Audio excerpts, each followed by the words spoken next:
Every story begins with a spark. A single page, a single voice, a single chapter. Welcome to Chapter 1, where our authors take you on the journey in their own words. Settle in, listen closely. This is where the adventure begins.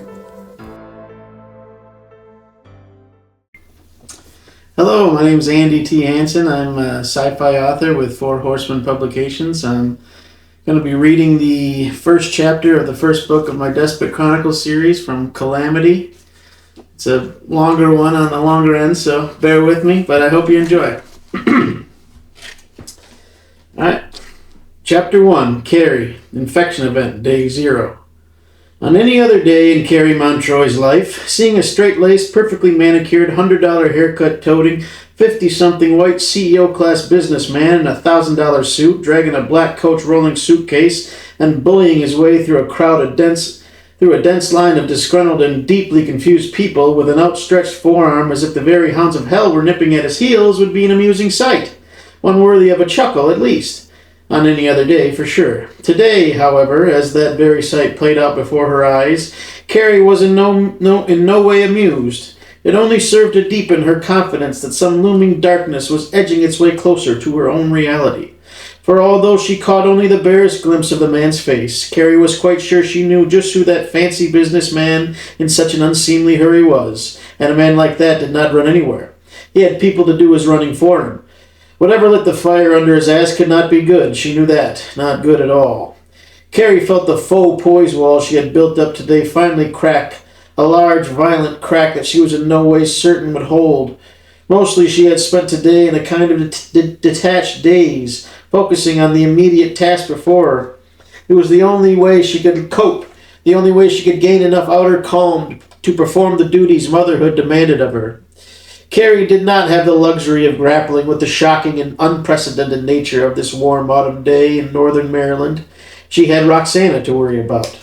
Her daughter needed a level-headed adult for guidance during this time of crisis. It's true Roxana had the knack of always appearing mature beyond her years. Every time she spoke to an adult, be it one of her and Monty's friends, her swim coach, or a school counselor, she would slap a look of unearned wisdom across her trustworthy, pudgy-nosed, round, bright blue-eyed face and win all their undying praise. Carrie always tamped down her maternal pride whenever she witnessed these exchanges. She knew the truth underneath that false understanding and bravado. There existed as vulnerable and naive a girl as any 14-year-old American kid who ever strode the continent. Roxana needed her mother to keep her shit together and get them through this. So Carrie had set aside her plethora of unanswerable questions, each a more unpleasant thought than the last, and focused all her attention on the things that were within her control. She had immediately set to packing bags for them, all the while speaking softly to Roxana. "It's all right, sweetie. We're just going to visit your father a little earlier than we planned, that's all." Roxana's wary reply of, "But what's going on, Mom? I don't understand. The news said they were... What was wrong with them, Mommy? Why were they hurting those people like that? I heard police sirens too, Mom. They were close. Are they hurting people around our subdivision? Who... What? Her daughter had tailed off at that point, and then only thinking of a way to distract her, Carrie had pulled her teenage princess down alongside her as she zipped up Roxana's well-stuffed pink and yellow duffel bag and pulled over their heavily weathered and worn brown leather suitcase. "Help me pack, honey," she told her. "Don't worry about anything else right now. We have to move quickly, though, okay? The shuttle is leaving in 2 hours, but it's okay. We have plenty of time so long as we focus up and get it done." Roxana had wiped her tear-filled blue eyes with her shirt sleeve, smearing a streak of black eyeliner across her upper cheek. Carrie had almost chastised her daughter for wearing makeup. The words were nearly out of her mouth until she had remembered there were bigger problems just then. Truly bigger problems. Not to mention that her daughter's current age. "Duh, hello, Care. Your daughter's been wearing makeup to school for almost 2 years now," she reminded herself. "My God, we have a true teenage girl, Monty. You and me. Can you believe it? The world really dropped the ball on that one, didn't they? I shudder to think what karma has in store for the likes of us and our teenage daughter." Carrie had shaken her head and cursed herself for wasting a moment on useless thoughts. and after contemplating a loud, wet nose blow into a handful of Kleenex tissue, Roxana had made a lackluster attempt to carry out her mother's request. Carrie had realized within seconds that the hysterical girl was going to be more of a hindrance to packing than an asset. Why don't you go around your room and gather up all your electronics books and whatever else you want to take with us, and I'll take care of the suitcases, okay? She'd suggested instead. Okay, had been Roxana's shaky reply. Just keep the TV and radio off for now. Let's just worry about getting everything together for our trip to see your father, okay? Okay, was once again all Roxana could muster. It was good enough for Carrie, especially when her daughter rose from her protective curl on the floor and began gathering up some of her things scattered randomly all about the purple and silver bedroom. Only a few moments after Roxana had calmed down and set to packing, Carrie's cell phone rang. It was the second time that day her husband Jasper Montrois had called her. The first call had been what had set this day's events in motion. What her husband had told her in that first call in an unusual, frantic, halting fashion had been ridiculous. She had been so sure Monty was just playing some stupid prank. He was always telling fibs and outrageous white lies just to get under her skin. Like all the times he told her that the hard lump under the skin of his neck was really an embedded bullet, even though she knew it was just a benign cyst that the doctor had wanted to remove, but Monty had kept in just for the stupid joke. He tried to tell her, and anyone unlucky enough to ask about it, that someone overseas had shot him, but the bullet hadn't been able to penetrate the incredibly strong muscles of his neck. His skin had just healed over and absorbed it like some kind of mutant superpower or something. Or like the time he tried to convince her that a street back in Michigan where they grew up named Tittabawassee was a Chippewa Indian word meaning big-titted squaw. That was as crude as it was stupid, and Carrie had told her husband, then boyfriend, as much. Monty had a special knack for driving her crazy. Yet somehow, like the more he teased and messed with her, the more she found it endearing. To a point, of course. He could really drive her mad in the most literal sense of that word, and often had. Nothing pissed her off as much as his laissez-faire approach to his own health and general well-being. Basically every personal decision he'd ever made in his life, other than marrying her, of course. He was a good husband and all, though, and even better father. Jasper always took good care of Roxanne and was ever attentive to their protection and particular needs, though she did find herself more and more irritated these days by that reckless and impulsive behavior of his. Like taking this damn security job on the goddamn moon. If that wasn't a quintessential impulsive Monty decision, then I don't know what is.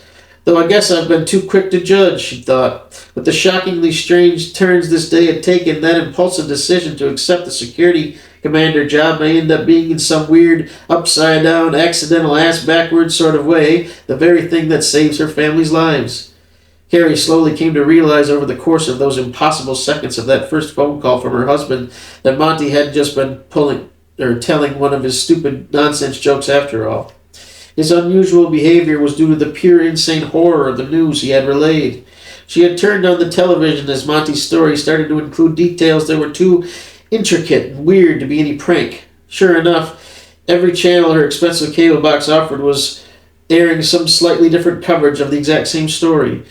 An unbelievable and horrifying story. Those first few frighteningly gory images that flashed across her AOA ultra-thin 4D wall-embedded internet television were images Carrie thought would be haunting her dreams for the rest of her life. Realizing her husband had not been pulling her leg in the slightest and felt like being doused with a dozen buckets of bone-shudderingly cold ice water all at once. So when the second phone call from Monty had come across her phone, Carrie had answered it while drawing in a breath to steel herself to receive even more terrifying news. She'd been taken aback for a brief moment when her husband had no more horror to convey. Instead, he had told her she needed to take the Seagal children with her and Roxana when they came to the launch pad. Monty had told her in a rush that the Seagal's nanny hadn't been aboard the shuttle, so the woman had abandoned the children and left in an agitated rush. Monty had told Carrie the children's father, Dr. Seagal, was in a terrible panic about their fate. The Seagal kids, Maisie and Elias, were the children of Dr. Perry Seagal, a former ER surgeon who had accepted a position with AOA to be the hospital administrator aboard Cardinal's Nest Station. Apparently, he was renowned for his ability to manage a hospital and was headhunted by the AOA for the monumental task of preparing the cutting-edge Newton Supreme Care Hospital aboard Cardinal's Nest Station to be ready to care for the 3,000-odd station tenants AOA was planning to settle there by the end of the decade. Dr. Segal had accepted the position and signed a legally binding contract, one he felt morally, if not legally, obligated to uphold, even in the face of the sudden car accident and tragic death of his wife of 13 years, only 2 days after he had signed that very contract. The obligation was still a priority in the incredible man's life. Carrie had tremendous admiration for Dr. Segal. His ability to cope with trauma had amazed her. She couldn't imagine keeping it together like he had the past year, not if she had lost Monty in the same freak accident like the one that claimed his Joan. Plus, Dr. Segal had 2 young children to look after. Going with the advanced prep crew and leaving them behind in their ultra-private subdivision with just a permanent live-in nanny to look after them must have been excruciating. But he had done that too. Carrie knew that he video chatted with both his children multiple times a day, but it wasn't the same thing. She knew she could never deal with half the shit that family had been through this past year. Not with nearly as much grace, anyways. And so it made her happy to learn that Dr. Segal and Monty had developed a casual friendship aboard the station over the past few months. The 2 men had first bonded when they discovered their family's condo's relative proximity to each other back in the brand new housing subdivision AOA had required the families of the advanced prep crew to board up in. The Segals were just 5 units down from where Carrie and Roxana were quartered.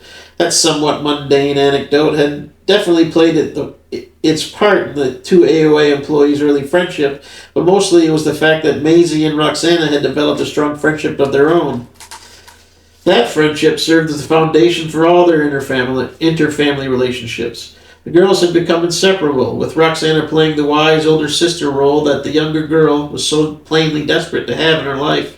Dr. Segal had told Monty and Carrie many times how ecstatic he'd been to learn of Maisie and Roxana's friendship. He had moved both his children halfway across the country, abruptly separating them from all their friends and the only life they'd ever known, a mere week after their mother had been tragically and violently taken from them. Dr. Segal told her and Monty that he had been certain that his kids would never make new friends simply to spite him for his cruelty.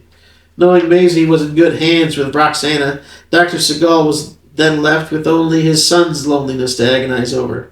Dr. Segal and Carrie had developed quite a friendship themselves over the last few months. He would call her up on video chat quite often, mostly to talk about his son Elias. For some reason, the young boy chose her, of all people, to confide in. When Maisie came over to their house after school to hang out with Roxana, Elias would sometimes tag along. He and Carrie would sit in the dining room and have a few no-bake cookies and a Dr. Pepper. Carrie wouldn't press him. She could tell he didn't want that.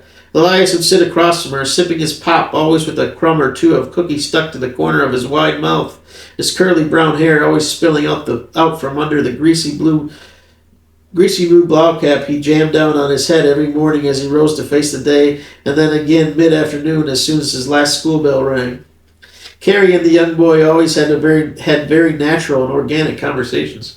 Of course, it was mostly Carrie doing the talking, but the boy had been ready to contribute his part to the dialogue. He never drifted or ignored her. He was never rude in the slightest, never anything short of an extremely polite and respectful young man, though he could never look you in the eye with those sad and broken hazel peepers of his for more than a few seconds, and then only if he really knew you. That closed-off nature made it difficult to know if you were getting through. There were times when Carrie couldn't be completely sure, but she assumed with a high degree of certainty that just having someone to listen to did the boy a world of good.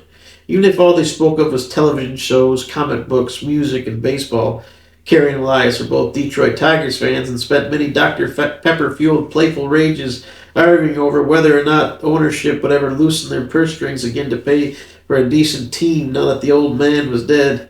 Carrie was of the opinion they wouldn't, while Elias was always the loyal fan, clinging desperately to hope. A little flutter of joy would beat inside her heart when she'd see the smile come across Dr. Segal's face as she'd recount those parts of her and Elias's latest conversations.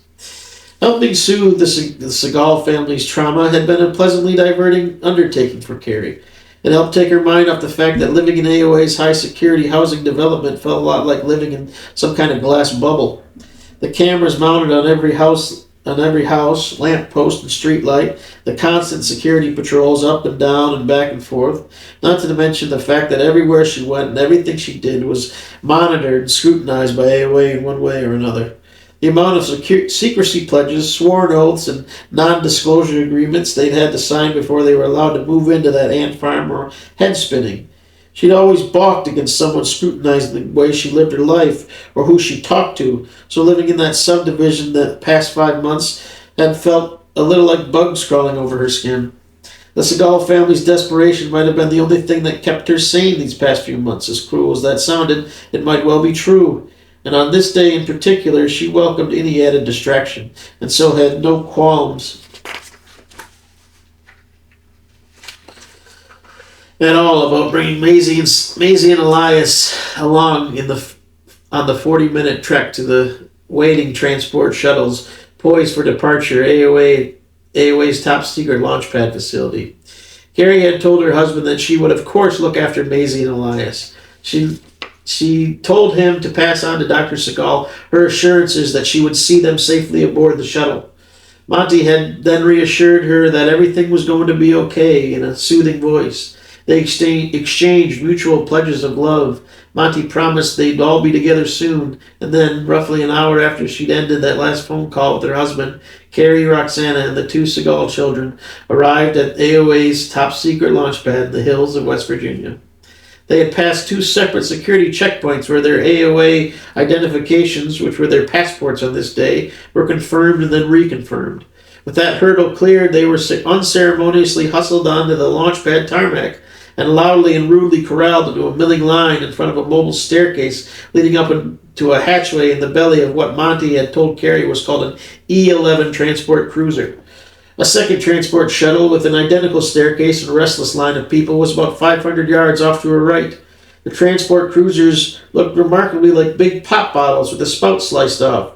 The refuelable rockets clamped securely to the fueling hoses of the secondary launch pad even resembled the hexagonal arrangement you found on the bottom of most pop bottles. Did they do that on purpose? Because freaking uncanny had been the ridiculous thought that had bubbled up in Carrie's mind before that impatient businessman had stolen her focus with his rush through the line. She watched on as he plowed his way to the foot of the mobile staircase about 20 yards from Carrie's position in line. The familiar businessman swelled with rage and began hoarsely shouting at the security officer posted at the foot of the staircase after the officer moved to block the businessman's path. "What does that asshole think he's doing?" the woman directly in line in front of Carrie asked angrily. "Can't the moron see there's a line? Self-important bastard thinks he's better than the rest of us." "You may be more right than you know," Carrie thought, just as her previous sense of looming dread once again invaded her detached, single-minded focus. She knew for certain now who that impatient businessman was. He had turned and faced the line while shouting his displeasure with a wagging finger at the poor security officer, giving Carrie and the rest of the families in line a good look at his clean-shaven, square-jawed face. The confirmation brought no consolation for the unease that permeated her every molecule. That rushing businessman was none other than Hubert Richard Harrington, president and CEO of AOA International. She recognized him from that creepy block party the top brass at AOA had put on a few months back for the families living in their prison camp of a housing subdivision. Hubert Richard Harrington had smiled out at them that night with the falsest face Carrie had ever seen a man wear, as he assured them all of his company's loyalty to its employees and their families. The plain, smug obviousness of the lies he had regurgitated at the families in attendance had disgusted Carrie to her core. He had a false carpetbagger smile cemented to his face as he spoke to them about the necessities for the exclusive nature of their new homes and just how truly important the confined and monitored living situations that AOA were forcing upon them really were. It all tasted like such blatant bullshit that Carrie had nearly physically gagged. She had at least tasted bile in her throat, she remembered that much.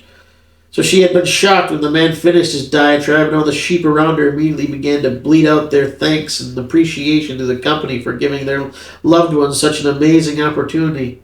Not one of them put up even a pretense of protest for what AOA had been expecting of them. Instead, they all bent down and kissed the ring. Carrie had been worked up after that. She had felt all alone. No one seemed to be sharing her distress, adding to her troubles with the fact that she basically knew there was little to nothing she could do about her predicament anymore. She knew her husband couldn't back out of his contract. He was already aboard the lunar station, 238,900 miles away. Plus, the Montrois family had needed this fancy new lunar station job just as much as the next family. Monty had burnt so many bridges along the way that their pool of options had been extremely limited.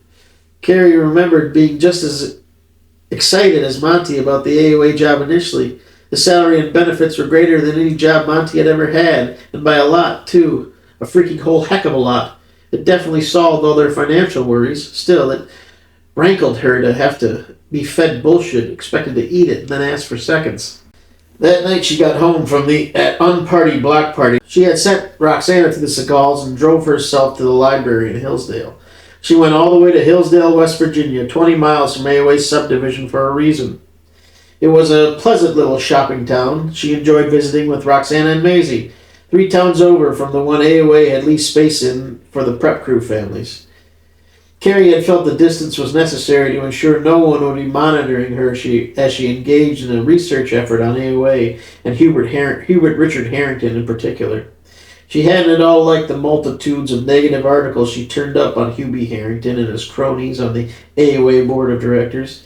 Even with her modest computer sleuthing skills, she was digging up articles from all over the country concerning gross malpractice following Hubert Harrington to every successive company throughout his career, leading all the way to AOA. It was too coincidental. Carrie hadn't been at all too sure just what Hubie and his friends were up to at AOA, but she knew it had to be no good. And the AOA itself, well, that was something else. The more she looked for specifics on the company, the less she found. It was impossible. It had to be. AOA was a huge corporation. They had investors from all over the globe and partnerships with cities and towns all across the country. How could there not be article after article on the international corporation that perfected interplanetary travel by inventing an unprecedented combustion technology light years ahead of the next closest aerial technology developer, and then integrating that combustion technology into the propulsion systems of the Starhawks and E-11 transport cruisers they then rushed into production at an improbable speed?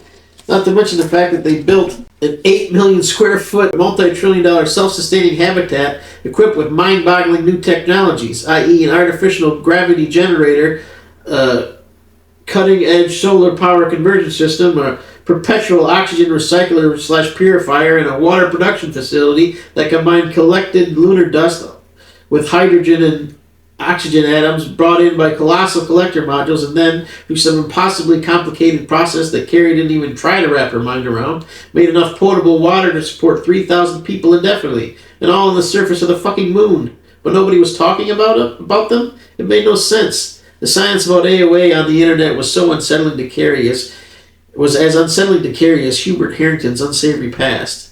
After that night at the library, Carrie had decided what little she had learned was enough to risk whatever fallout came from forcing Monty to back out of his contract with AOA. She was working on a tactful way to extricate him from Cardinal's Nest and get her family away from whatever repercussions would come from them, the Montrois breaking their many sworn oaths and contract requirements, when she remembered how much Dr. Segal and his family were desperately relying on her. With them becoming her point of focus in a matter of mere weeks, she was scolding herself for ever believing backing out of their contracts wasn't just a fool's dream anyhow. Hubie Harrington and his AOA became a background concern in her mind. Lending a hand in mending the broken hearts of Maisie, Elias, and Perry Segal alike had forced her to unthinkingly turn whatever mental energy she had assigned toward planning her family's escape into repetitive and constant personal chastisement for not researching AOA before she let Monty sign that damn contract and get them in bed with the secretive corporate giant in the first place. Not that you had a snowball's chance in hell of stopping him, Karen. My God, would you look at that? That son of a bitch is going to get his way. Look, that security officer stepping out of his way. The woman in line ahead of Carrie complained once again as the businessman started to climb the stairs in a huff. I think that security officer will be lucky to have a job after that, Carrie responded to the woman. That was Hubert Harrington, the CEO of AOA. A real piece of work, too, let me tell you. Oh, you know what? I think you're right. The son of a bitch from that damn block party, right? The woman asked as she turned around in line to face Carrie. She had a friendly face that was currently sporting a shaky grin. The woman had a rolling suitcase of her own beside her, though a great deal cheaper an item than the one Hubert Harrington had been dragging along.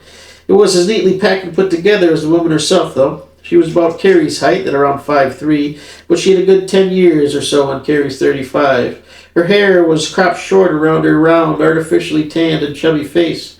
Carrie had worn hers in a similar fashion a few years back, though her strawberry red hair made quite the contrast to the woman's sandy blonde. It looks better on her, she thought, absent obscurely. The blonde lady's chubby round face suited the style more than Carrie's longer, more aquiline one. Monty had said kind words to her back when she chopped it into the bob, but she'd seen the look on his face upon first sight. The goof was easier to read than Dr. Seuss. His look was right in the end, though, and she'd quickly grown it back out to the shoulder-length of tangle of strawberry locks it currently was. Right, Carrie answered the woman. You enjoyed that shindig as little as I did, I take it? Bullshit from the word go, the woman in the sandy blonde bob said with a wry smirk.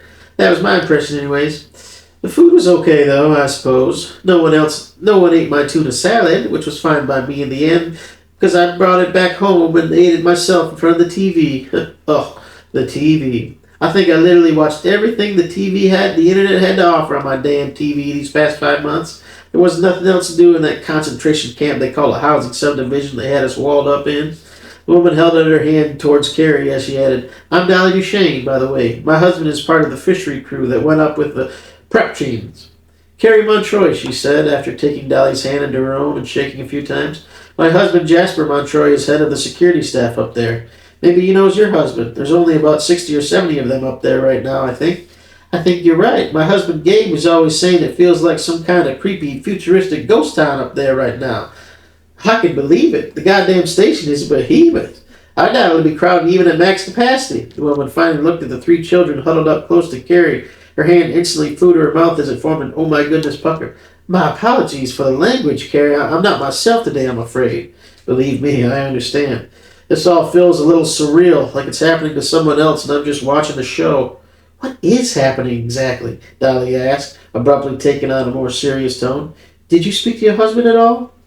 He called us as soon as he heard they were loading all the prep crew families aboard the shuttles, Carrie replied in a rush. He didn't have much information, really. I don't think he was holding back either. I'm not sure if that's a comforting thought or not. I mean, who the hell does know what is happening out there? The news has been no damn help. Just non-stop clips of attacks like that is helping at all.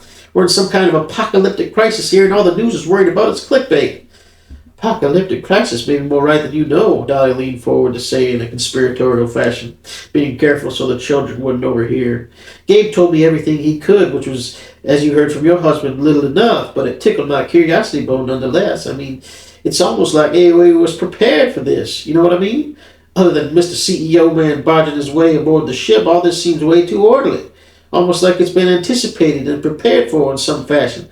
I've been here at the launch pad for a while now. I was among the first of the families from the subdivision to arrive, in fact. We watched a meticulously organized and rehearsed act or procedure or whatever. They had the transport cruisers fueled up and ready for takeoff even before I got here. I did see a huge bus pull up shortly after I arrived, though. Now, this sounds like bullshit, but I swear to you that I shit you not, Dolly said, leaning even closer. I must have spotted at least 3 world leaders, the Prime Minister of England for sure, pile out of that bus, with what must have been their families and staff following behind them.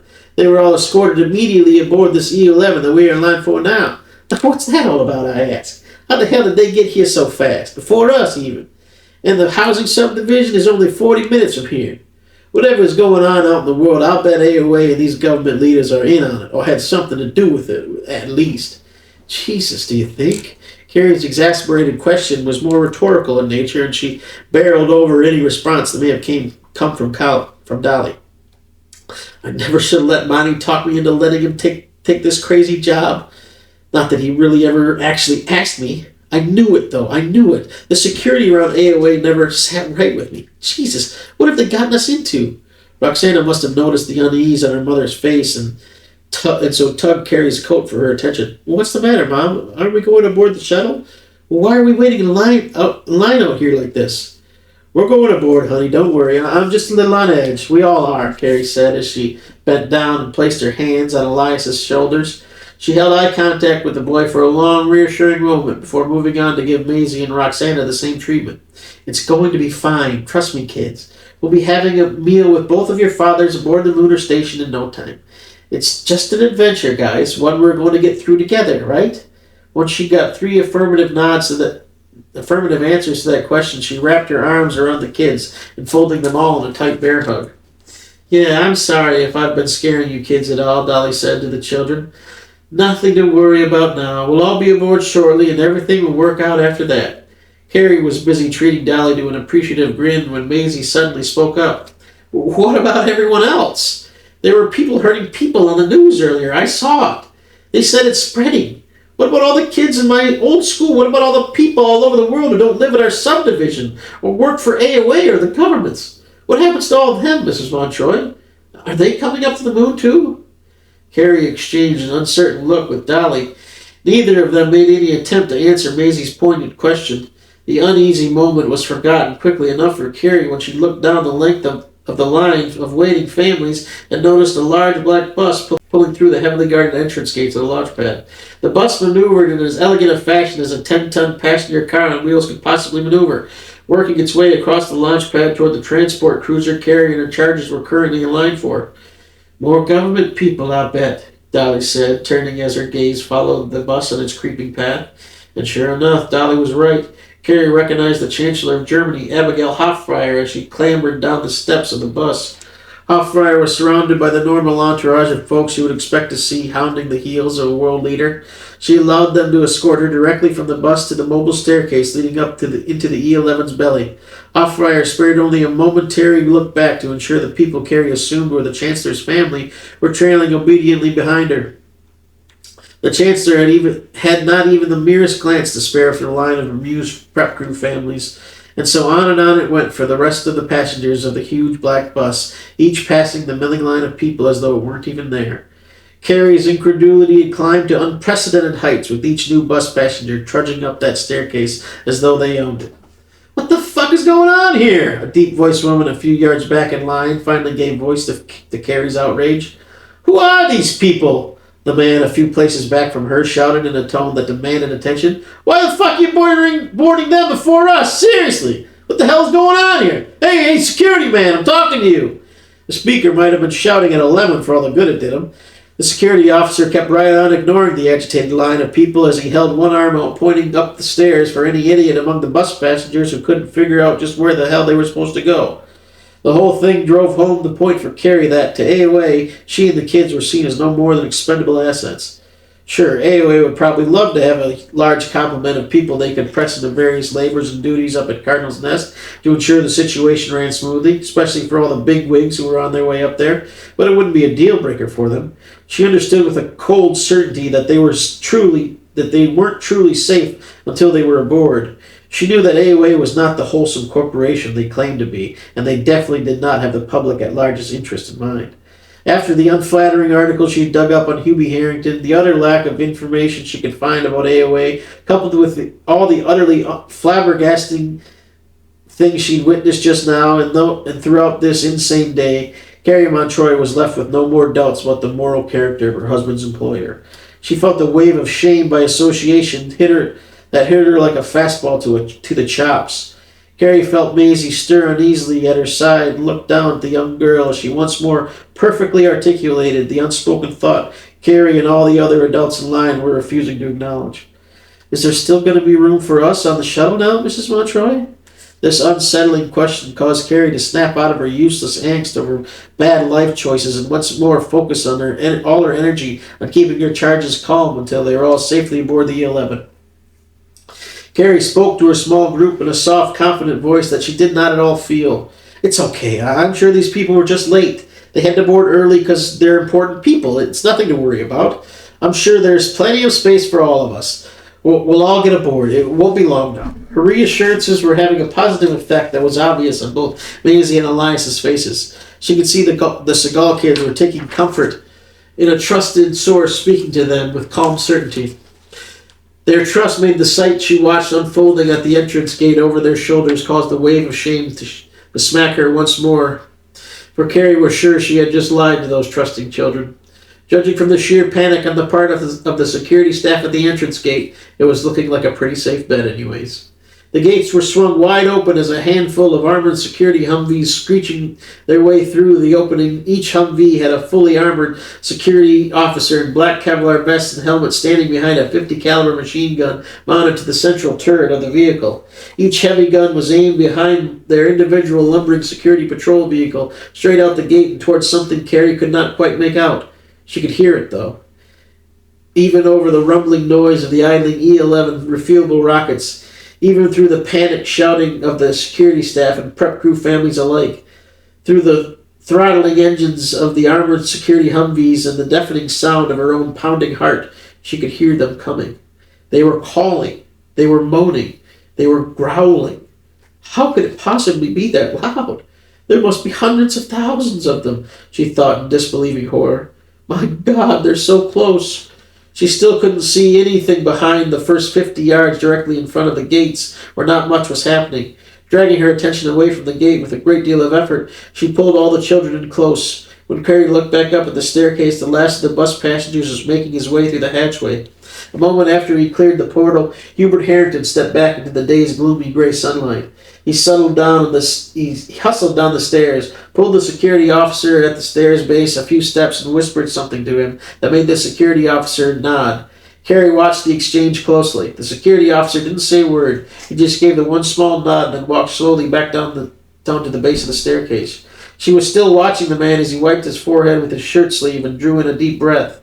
After a few seconds, he looked up at the first family in line. A few questions and answers were exchanged before he directed them to climb the stairs. Okay, here we go, guys, Carrie said to the kids as she pointed toward the ascending family ahead of them. Oh, thank God, Dolly breathed out, sounding relieved. Not a minute too soon either, Carrie. Hey, Carrie. You can say that again, Carrie. Carrie chose a moment when the kids weren't watching her and leaned in close to whisper discreetly. Do you hear that noise? Dolly glanced back at the gates before quickly returning her gaze to Carrie. She simply lifted her eyebrows, giving Carrie a look that seemed to perfectly convey the sense of fear and wonder that was currently pervading every single corner of Carrie's own mind. I'll tell you what, Dolly. I'm going to want some answers from these people once we're up there, that's for sure. I'm right there with you, Carrie, Dolly emphatically agreed. I mean, these people have killed the world, haven't they? I mean, that noise. My God, what have they done? After a few nervous moments in which the horrible million-throated growl grew ever louder, Carrie and the kids had worked their way up the line. Only one family of 3 stood ahead of Dolly before their turn to climb the staircase arrived. The family of 3, a mother and 2 young boys, quickly embarked on the climb after receiving the go-ahead gesture from the security officer. Dolly stepped up next. The security officer turned to face her with a tablet in hand that Carrie assumed displayed some sort of passenger manifest. The man swiped the screen and then looked up at Dolly. He was about to speak when he suddenly looked back down at its tablet. He tapped his finger on the screen a couple of times, then did a bit more finger swiping before finally lifting his gaze back up to Dolly. Once again, he opened his mouth to speak before quickly snapping it closed. The security officer tucked his tablet under his forearm and stepped away from Dolly, climbing the few steps to bring himself alongside Hubert Harrington, who had rooted himself halfway up the staircase, making the families that boarded the shuttle edge their way around him. Carrie hadn't really noticed Harrington's strange behavior until now. She had just been content that the line was finally moving. But now that the security officer had run to his side to have a whispered conversation just after darting away from Dolly without saying a word, all her earlier unease came flooding right back. Something is wrong, she said, without even realizing she was speaking aloud. It just came out. What? Dolly asked, looking back at Carrie with grave concern pervading her voice and body language. I didn't mean... She couldn't find the right words for what she felt, but she knew a hammer was about to fall. The security officer returned to the foot of the staircase as Dolly, Roxana, Maisie, and Elias were all staring at Carrie with confused and frightened faces. Excuse me, ma'am, the security officer spoke up to get Dolly's attention. Your name, ma'am? Dolly Duchesne. My husband is Gabe Duchesne. He works in the fishing... That'll do, Mrs. Duchesne. How many in your party? I have you down as a single occupant. Is that correct, ma'am? the officer asked impatiently. Yes, my husband always wanted children, and we did try. No need for all that, ma'am, the officer said, cutting Dolly off. Go right ahead, ma'am. Right up the stairs. Someone will help you to your seat once you reach the top. Dolly reached back and took Carrie's hand into her own. She squeezed it reassuringly before taking her first steps up the staircase. As Carrie stepped up in front of the security officer, every ounce of hope left dangling on her heart leapt to its death upon first glimpse of the consternation on the man's face. With seemingly great effort, the man began to ask a question. How many in your party, ma'am? 4, she answered after a slight hesitation. I'm Carrie Montrois. This is my daughter, Roxana. Her father is Jasper Montrois, head of security aboard Cardinal's Nest Station. This is Maisie and Elias Segal. Their father is Dr. Perry Segal, the station's hospital administrator. I'm responsible for them.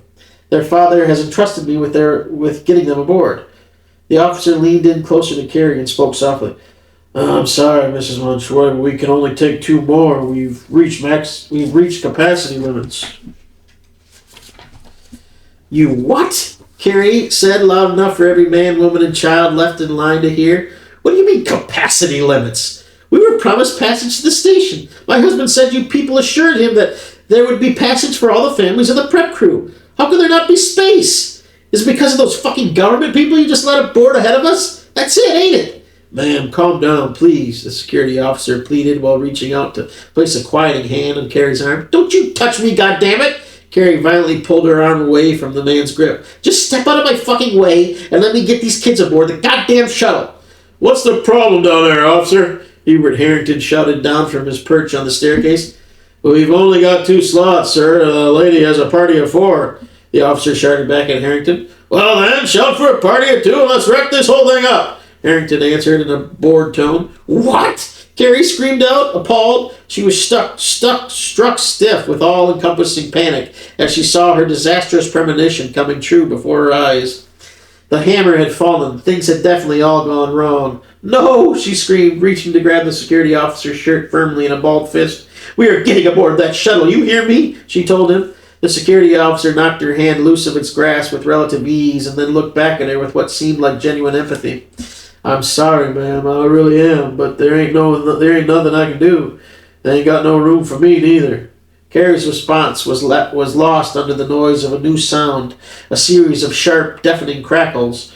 She knew what the sound was before even turning to look at the entrance gate for confirmation. The machine guns mounted atop the security vehicles were firing through the chain links in the closed gate at a horde of infected and maniacal citizenry.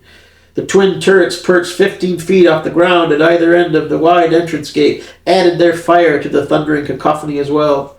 That's it, officer! Pull the staircase away from the hull after I go through, Carrie heard Harrington shout at the security officer over the noise of the gunfire. Harrington cupped his hands and then shouted at the worried mass of prep crew families. The shuttle will return for you all shortly. Return to the main hangar and await its arrival there. You'll be secure there. No need to panic, people, he shouted, waving his arms for the line to disperse. The security officer turned to execute Harrington's order, and Carrie darted her hand out, grabbing the officer's arm just as the families in line behind pressed in close all around her, abandoning any pretense at an orderly queue.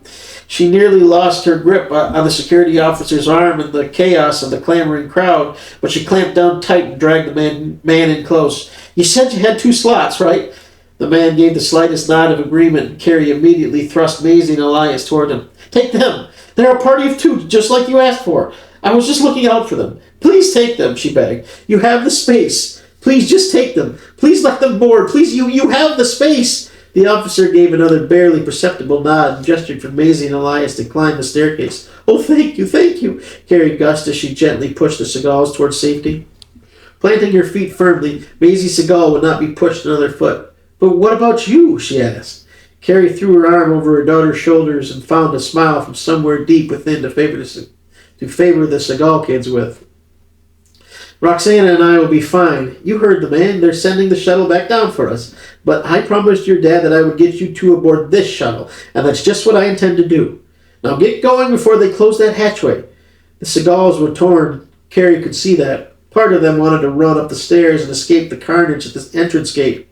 But a part of them must have known Carrie was lying about her confidence in the shuttle's return. That part of the kids was reluctant to leave their friends behind. It's okay, kids, really. We'll be a few hours behind you, that's all. Go on, hustle aboard now. Maisie stepped up to Roxana and engulfed the older girl in a final hug. Elias followed suit, wrapping Carrie in their first ever hug. They broke off the embraces simultaneously, and finding a brave smile of her own, Maisie took one of her brother's trembling hands. I guess we'll see you guys soon then, she said in a quavering voice. The smile cracked a bit as they turned to march up the staircase. Hey, you just can't fucking leave us here! An irate man shouted up at the hatchway as Elias and Maisie were being pulled through. The heavy spring-loaded hatch swung closed behind them, and Carrie felt the fear level of the crowd around her swell to towering new heights. What the hell? You can't just fucking leave us here! Another equally irate man shouted at the security officer as he drove the mobile staircase toward the hangar bays. Carrie tucked her daughter into the cradle of her arm and bulldozed a path through the mob of abandoned prep crew families. She spied an open patch of tarmac and didn't stop trudging through the keyed-up crowd until she and Roxana were standing in its relative safety. Once there, she took the opportunity to ensure she and her daughter had escaped the tense mob without injury.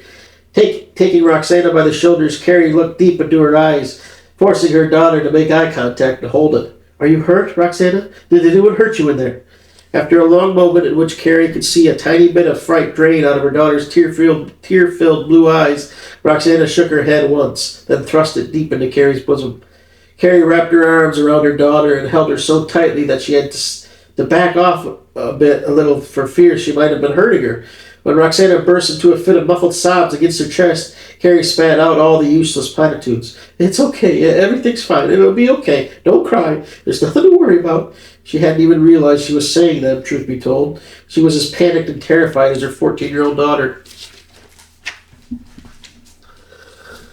The second shuttle! The hopeful thought cut through the fog of terror clouding her mind. Carrie snapped her head around to look at the second transport cruiser. It was 500 yards to the south, but she could make out everything happening around its launch pad.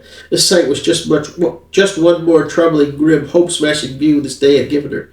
There was no longer a milling mass of prep crew families lined up next to the shuttle. There no longer was a mobile staircase leading into the E-11's belly hatch. The hatch was all sealed up.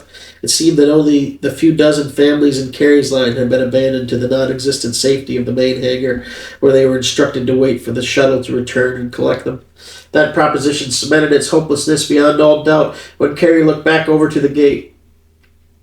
The massive chain-link entrance had an ever-growing mound of bullet-shredded corpses piling up in front of it, and as each new second passed, a new infected person was shot as they scrambled to the mound's top.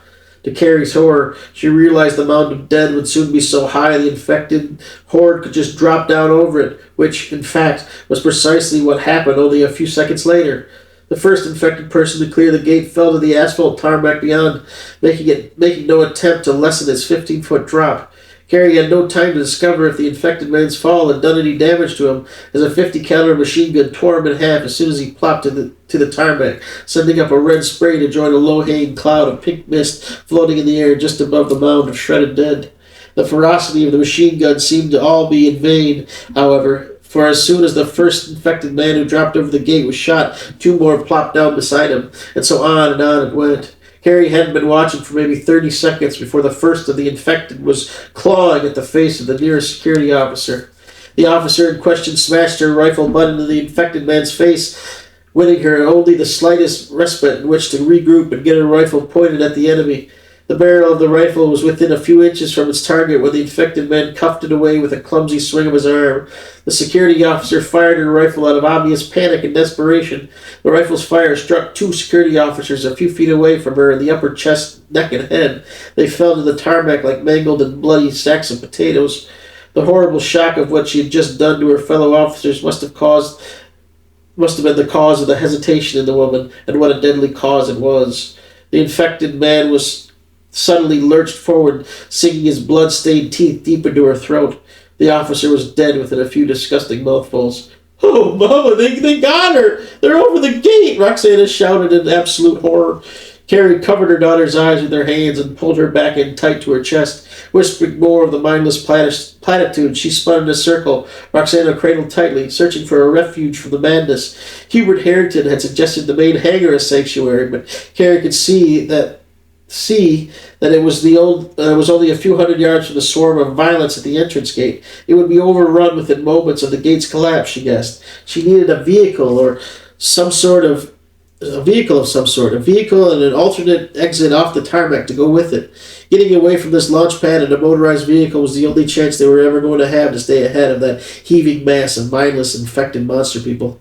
Unfortunately, after completing all 360 degrees of her spin, she saw no obvious egress nor means of travel.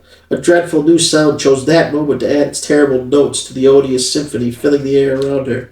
Over the wretched shrieks and hungry groans of the infected, over the endless pulsing machine gun fire of the security officers, over the tireless wailing terror of the families, Carrie both felt and heard the new dreadful sound claim its place of primacy over all the others. It was the thundering rumble of the refuelable rockets of two E-11 transport cruisers blasting their respective crafts into the first stage of launch.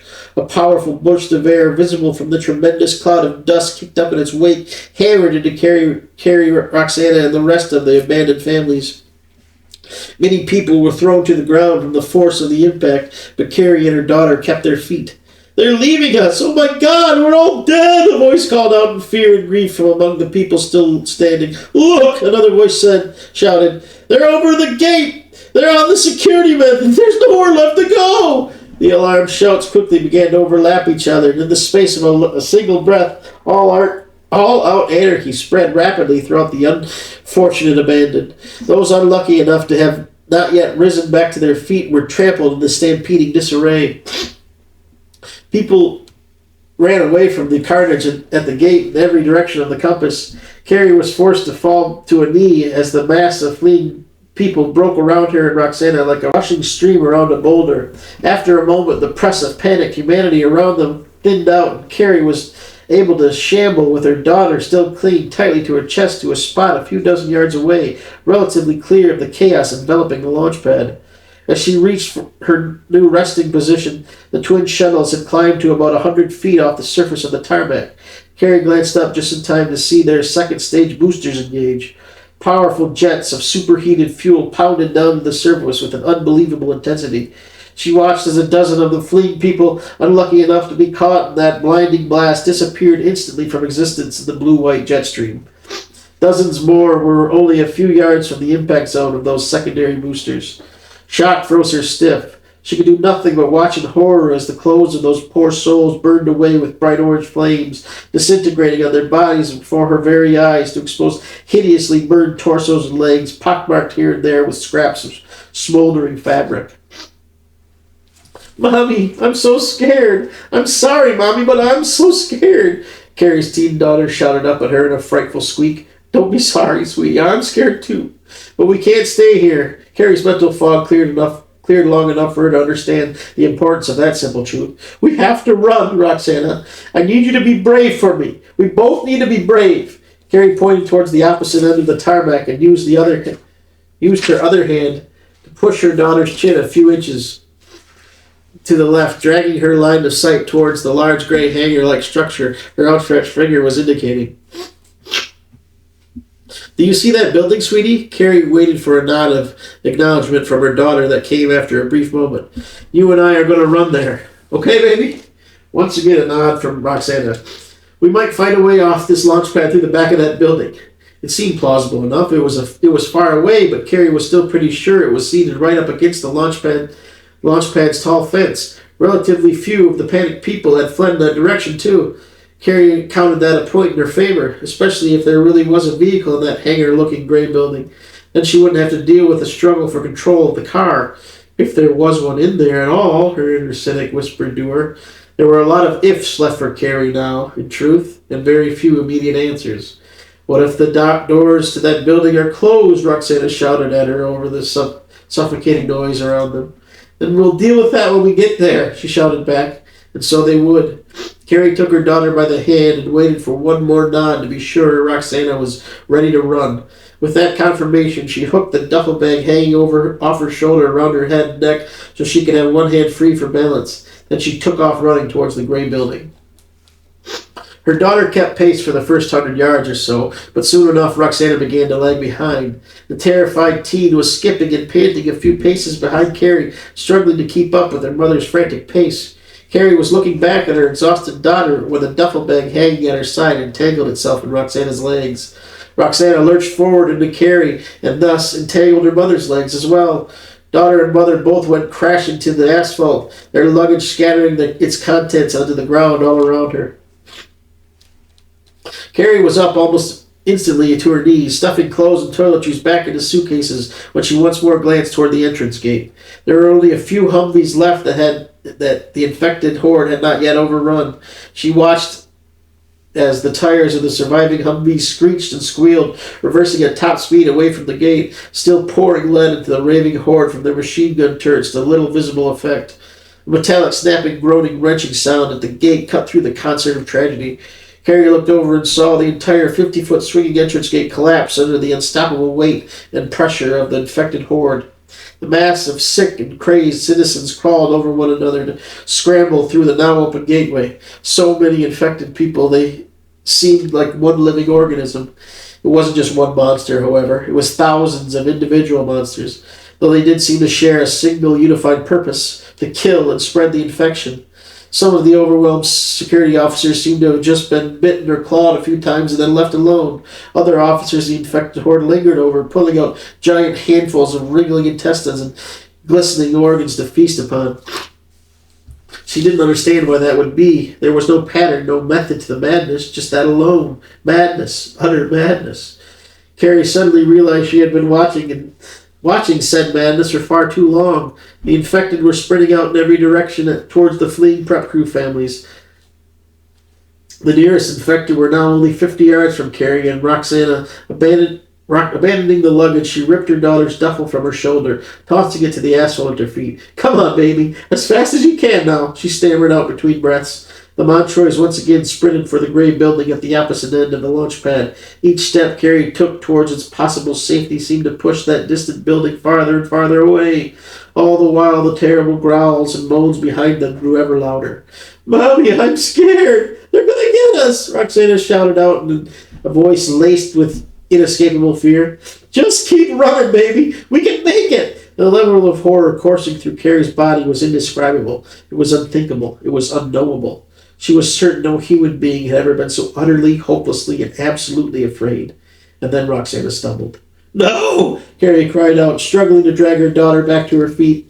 Roxana regained her footing fully within a few stumbled paces, but after only a few dozen yards further across the asphalt surface of that tarmac of horrors, 5 or 6 of the infected fell on them from behind all at once.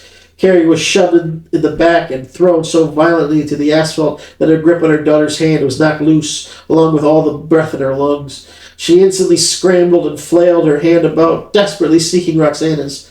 All she found was pain. Jagged teeth locked around the flesh of her hand, viciously tearing away a huge chunk of what was once her soft, meticulously lotioned skin. She was just about to scream out in pain when a sudden sound pierced through all the others. Roxana's pain-racked shriek was a torment far worse than the blood-crazed maniacs tearing Carrie's flesh away a chunk at a time. The only thing worse than the sound of her daughter's screams was their sudden absence. Through the feet of her infected attackers, Carrie could see a gaggle of infected, tearing loose, dripping red chunks of pink flesh from her baby girl's lifeless body. Then a blinding pain in her shoulder forced Carrie to roll onto her back. The movement did nothing for the pain. The infected woman who had inflicted it only found a new patch of shoulder to sink her teeth into. Carrie watched with trance-like fascination as the woman chewed the chunk of her flesh, sending a gush of bright red blood cascading down her chin. She pulled her gaze from the infected woman to stare fixedly behind her at the twin transport cruisers, now just barely perceivable dots in the afternoon sky. Carrie kept right on staring at those lunar-bound shuttles as an infected man went down on his knees beside her to sink his terrible teeth deep into her jugular. When he yanked back his head, a large chunk of Carrie's neck flesh came away with it, spurting a bright red spray across her eyes. The fleeing shuttles were the last thing Carrie Montrois ever saw as her life was washed away in red. That was chapter 1. Hope you enjoyed it. Thank you. The first chapter has been read, but the story has only just begun. Join us again for more voices, more worlds, more Chapter 1.